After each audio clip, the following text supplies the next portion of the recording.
Welcome dear students in AC starter. आज मैं आपको वर्कशीट 50 करवाने जा रहा हूँ। ये मैथ्स की वर्कशीट है, हिंदी मीडियम और इंग्लिश मीडियम दोनों बच्चों को देखना है क्योंकि दोनों के लिए करवा रहा हूँ। और आज का जो टॉपिक है वो फैक्टर्स रहने वाला है। आओ हम जान लेते हैं फैक्टर्स होता क्या है, गुणनखंड होता क्या है। देखो, a factor is that number that divide the given number without leaving any remainder. कहने का मतलब है अगर कोई एक संख्या दूसरी संख्या को डिवाइड करती है और रिमाइंडर क्या आता है, जीरो आता है या शेषफल जो है वो शून्य आता है, तो उसे हम क्या बोलते हैं, फैक्टर कहते हैं। ठीक है, हिंदी में भी लिखा है एक गुणनखंड वो संख्या है जो दी गई संख्या को पूरा विभाजित करती है। जब आप वर्कशीट में करोगे तो आप ये भी उतार देना क्योंकि जब आप रिवीजन करोगे तो आपको बहुत ज़्यादा काम आने वाला है। तो अब हम सबको क्या करना है, इसके फैक्टर्स करने हैं। तो मैं आपको फैक्टर्स करवाता हूँ वन बाय वन। जैसे पहला है 42। क्या है पहले बच्चों? 42। अब 42 किसके टेबल में आएगा, क्योंकि हम इसलिए कह रहे हैं क्योंकि ध्यान से देखो 1 की 42 में मल्टीप्लाई करेंगे तो 42 आएगा और 42 को अगर हम 1 से डिवाइड करेंगे तो 42 आएगा, नहीं आएगा। ठीक है, मैं इसका एक तरीका भी बता दूंगा कि आप कैसे निकाल सकते हो। पहले इसको समझ लो और कैसे कैसे होगा फैक्टर। जैसे ये 2 की मल्टीप्लाई 21 में करेंगे तो 42 आएगा। अब 42 को हमने डिवाइड करा 2 से तो हमारा कितना आ गया, 21 आ गया। देखो, जब हम इसको डिवाइड कर रहे हैं, डिवाइड का मतलब ऐसे होता है ना, जब हम इसको डिवाइड कर रहे हैं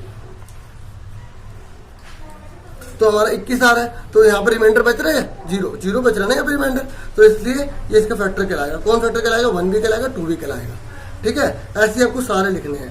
3 का लिखोगे तो क्या आएगा, 14 आ जाएगा। तो 42, तो 42 को जब आप 3 से डिवाइड करोगे तो आपका 14 आ जाएगा। इस तरीके से आप 6 से कर लीजिए, 42 आ गया। ऐसे 42 को आप डिवाइड कर लीजिए 6 से तो आपको कितना आ जाएगा, 7 आ जाएगा। इस तरीके से आप 7 से कर लीजिए। ठीक है, हालांकि जब 7 और 6 सेम हो गया तो आपको दोबारा लिखने की जरूरत नहीं है, खाली इतने लिख दो। तो आप आंसर क्या लिखोगे, फैक्टर्स ऑफ 42 आर। हिंदी वालों के लिए करवा रहा हूँ, ठीक है, मैथ है सेम ही लिखनी है, बस यहाँ पर आपको हिंदी में लिख देना है।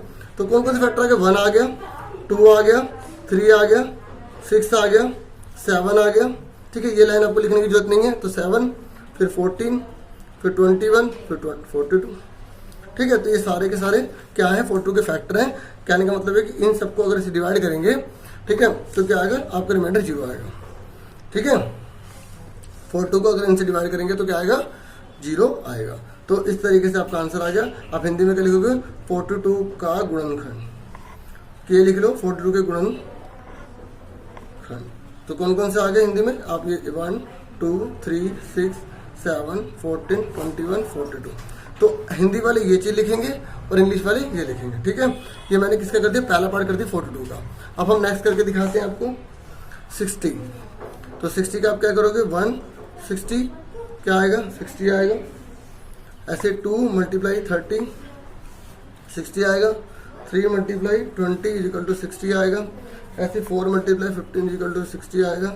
ऐसे 5 मल्टीप्लाई 12 इजिकल टू 60 आएगा। ऐसे 6 मल्टीप्लाई 10 इजिकल टू 60 आएगा। ऐसे ही अब देखो 10 से वापस आएगा तो इतना लिखने की जरूरत है और यहाँ पर आप लिख के दिखा देंगे। 60 को डिवाइड करेंगे 1 से तो 60 आएगा। 60 को डिवाइड करेंगे 2 से तो 30 आएगा। 60 को डिवाइड करेंगे 3 से तो 20 आएगा। 60 को डिवाइड करेंगे 4 से तो आपका 15 आएगा। 60 को डिवाइड करेंगे आप 5 से तो आपका कितना आएगा, 12 आएगा। ऐसे 60 को आप डिवाइड करेंगे 10 से तो आपका कितना आ जाएगा, आप 6 से डिवाइड कर लीजिए 10 आ जाएगा। ठीक है, ऐसे आप और भी दिखा सकते हैं। ठीक है, तो जैसे आप 10 का करेंगे तो फिर वापस वही 10 बन गया, तो इसलिए आपको लिखने की जरूरत नहीं है। ठीक है, समझ में आ गई। तो इतने ही होता है। तो फैक्टर ऑफ 60 कितने आ गए, फैक्टर ऑफ 60 कौन कौन से आ गए बच्चों, 1 आ गया, 2 आ गया, 3 आ गया, 4 आ गया, 5 आ गया। देखो, अगर आपको स्पीड ज़्यादा लग रही है ना तो आप यूट्यूब में 3 डॉट होते हैं, उससे स्पीड धीरे भी कर सकते हैं। ठीक है, तो ऐसे 10 आ गया, फिर 12 आ गया, 15 आ गया, 15 आ गया, 20 आ गया, 30 आ गया, 60 आ गया। इस तरीके से हमारे फैक्टर्स ऑफ 60 निकल गए। हिंदी में क्या लिखेंगे, 60 के गुणनखंड।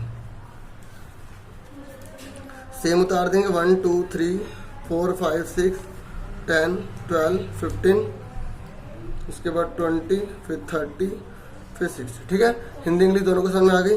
ठीक है, अब आ जाओ नेक्स्ट हमसे जो पूछा गया है। नेक्स्ट हमसे कौन सा पूछा गया बच्चों, 55 पूछा गया। कौन सा पूछा गया, 55 पूछा गया। तो 55 का आप देखो, 55 तो बहुत सिंपल है। 155 हो गया, 5 हो गया और 11 हो गया। तो 11 वही वाला सेम आ गया।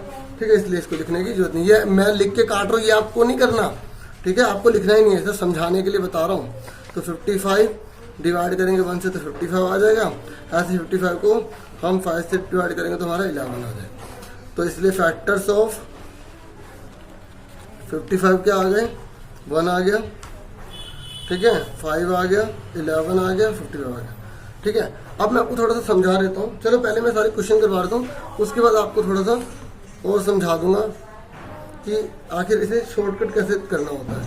47 देखो हिंदी में लिख लोगे ना, 55 का गुणनखंड, तो 1 5 11 55 लिख लोगे ना हिंदी मीडियम वाले। मैं लिख देता हूँ, चलो 55 के गुणनखंड,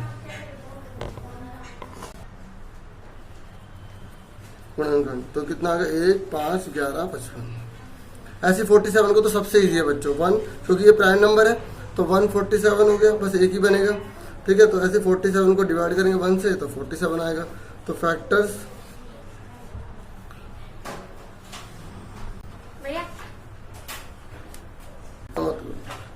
ऑफ 47 कितने आ गए प्यारे बच्चों, 1 और 47 आ गए। हिंदी वाले क्या लिखेंगे, 47 के गुणनखंड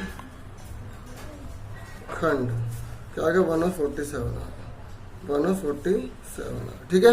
अब लास्ट बचा है 98 बचा है, ठीक है, 98 बचा है 5th नंबर पे। तो 98 का कीजिए फटाफट, 1 × 98, 2 × 49 और 7 × 14 और 14 का तो वही होगा, अब मैं लिख नहीं रहा, ठीक है। तो 98 डिवाइड 1 करेंगे तो 98 ही आ जाएगा।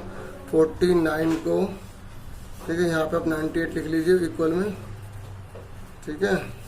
तो यहाँ पर भी आपको लिखना पड़ेगा 47, ठीक है, यहाँ पर भी आपको 55 और यहाँ पर भी आपको क्या लिखना पड़ेगा 55, ठीक है।